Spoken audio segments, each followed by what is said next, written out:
For all its size, the high-rise contained an impressive range of services. The entire 10th floor was given over to a wide concourse, as large as an aircraft carrier's flight deck, which contained a supermarket, bank and hairdressing salon, a swimming pool and gymnasium, a well-stocked liquor store, and a junior school for the few young children in the block. High above Lang, on the 35th floor, was a second, smaller swimming pool, a sauna, and a restaurant. Delighted by this glut of conveniences, Lang made less and less effort to leave the building. He unpacked his record collection and played himself into his new life, sitting on his balcony and gazing across the parking lots and concrete plazas below him. Although the apartment was no higher than the 25th floor, he felt for the first time that he was looking down at the sky, rather than up at it.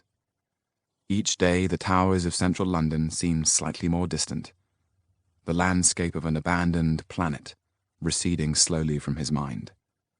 By contrast with the calm and unencumbered geometry of the concert hall and television studios below him, the ragged skyline of the city resembled the disturbed encephalograph of an unresolved mental crisis.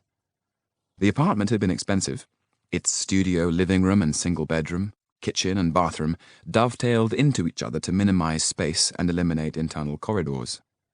To his sister, Alice Frobisher, who lived with her publisher husband in a larger apartment 3 floors below, Lang had remarked, "The architect must have spent his formative years in a space capsule.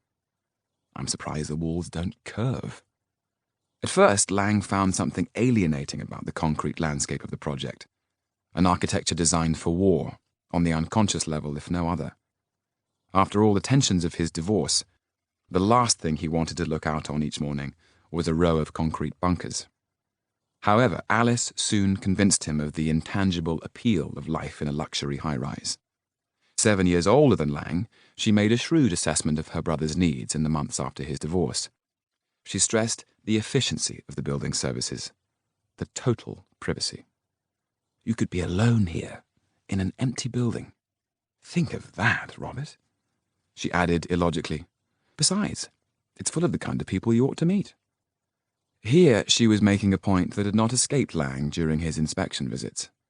The 2,000 tenants formed a virtually homogeneous collection of well-to-do professional people. Lawyers, doctors, tax consultants, senior academics and advertising executives, along with a smaller group of airline pilots, film industry technicians, and trios of air hostesses sharing apartments.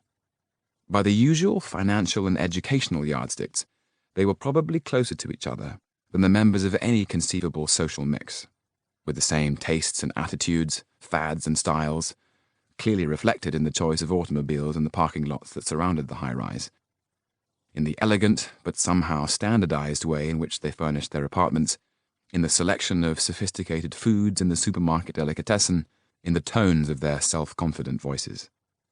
In short, they constituted the perfect background into which Lang could merge invisibly. His sister's excited vision of Lang alone in an empty building was closer to the truth than she realized. The high-rise was a huge machine, designed to serve not the collective body of tenants, but the individual resident in isolation. Its staff of air conditioning conduits, elevators, garbage disposal chutes, and electrical switching systems provided a never-failing supply of care and attention that a century earlier would have needed an army of tireless servants. Besides all this, once Lang had been appointed senior lecturer in physiology at the new medical school, the purchase of an apartment nearby made sense. It helped him as well to postpone once again any decision to give up teaching and take up general practice.